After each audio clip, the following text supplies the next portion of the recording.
Hi.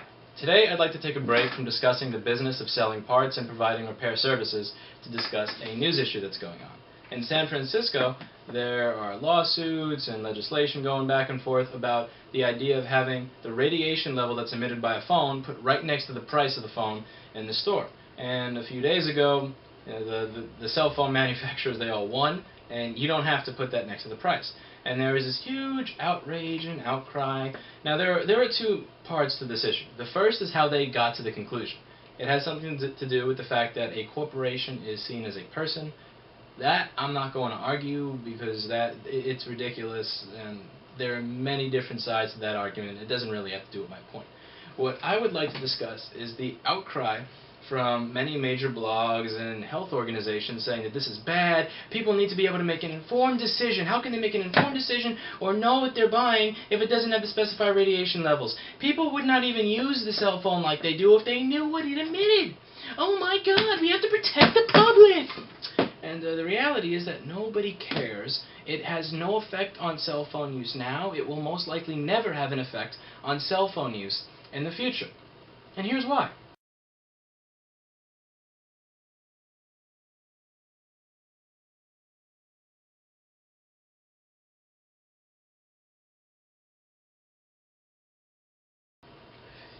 There are many studies that discuss whether or not cell phone use and cell phone radiation causes health problems.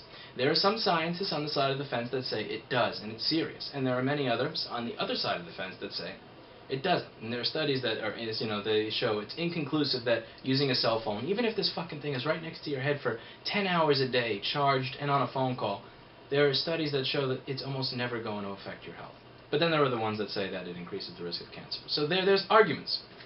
But do you want to know where there are no arguments? Cigarettes. There are no arguments when it comes to cigarettes. Almost nearly every modern scientist and medical professional that is not out of their goddamn mind will tell you that this fucks up your health and it shaves years off your life. When you buy cigarettes, it practically says on the box, this will take years off your life. This will kill you. And people still do it. People buy this every fucking day. Now, think about the comparison here. A cell phone from the most expensive carrier costs about $155 a month. One pack of this costs twice that over the course of a month, and people still do it. A cell phone plays movies, plays music, allows you to get in touch with people, allows you to be able to do business on the go, allows you to tell a girl that you like, hey, you want to go out tonight, and text her. You can't do shit with this other than smell bad and get smoke injected into your lungs. And people are paying twice as much for this as they are for the most expensive cell phone plan. And it says on the box, this will kill you. And it's not just idiots that smoke cigarettes. It's not just ignorant, uninformed people. College professors smoke cigarettes. Business owners smoke cigarettes. There are politicians who smoke cigarettes. There are very intelligent people who are well-informed, upstanding members of society that smoke 1 to 2 packs of cigarettes a day, even though it says on the box, this shit will kill you. Now, anybody who has some common sense will see firsthand what cigarettes do to you. There's a football game that I have about once or twice a year in Staten Island with some friends that I have from high school.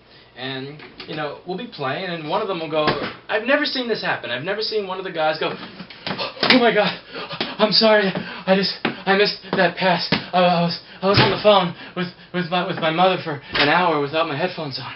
Oh, the radiation really got to me.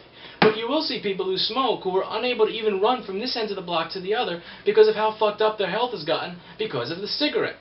And in spite of the fact that the cigarette has much more obvious, much more far-reaching, and much more easily to notice short-term problems that it causes your health, people don't care.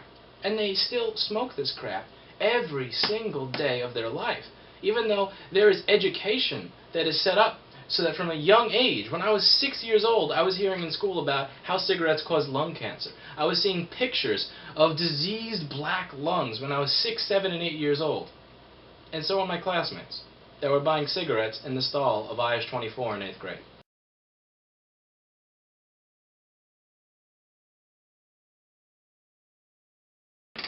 I would never try to make the point that the public should not be informed and that information should be kept from them if it is information that would cause them to make an informed decision. My point is that right now, regardless of how smart and intelligent or ignorant somebody is, that on average we're not making informed decisions as is, even when we are given all of the information. If you cannot get people to care about cigarettes, where you can see the effect it has on people that you know, where it says on the box, this will take years off your life, this will cause cancer. If you can't get people to care about a product that will definitely hurt you, then how do you expect to get people to care about a product that may, kinda, sorta, we haven't really proven it yet, hurt you? The priority is not getting the information about new things that may hurt us out there. The priority should be getting people to care about what is presently killing them. People don't care about cigarettes in spite of the warning on the side. People who are pregnant still drink in bars in spite of the fact that it says in a huge poster in every bar, drinking during pregnancy causes birth defects. People still drink Coca-Cola in spite of the immense proof and funny YouTube videos showing Coca-Cola melting paint off of a car. People don't care about the warnings that already exist, about the scientific and medical proof that products on the market harm us. So what's the point in giving them more information about something that may harm them?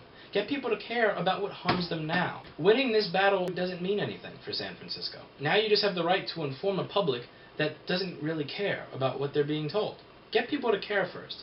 Then fight the battle of providing the information and making it a requirement. That sounds like a plan.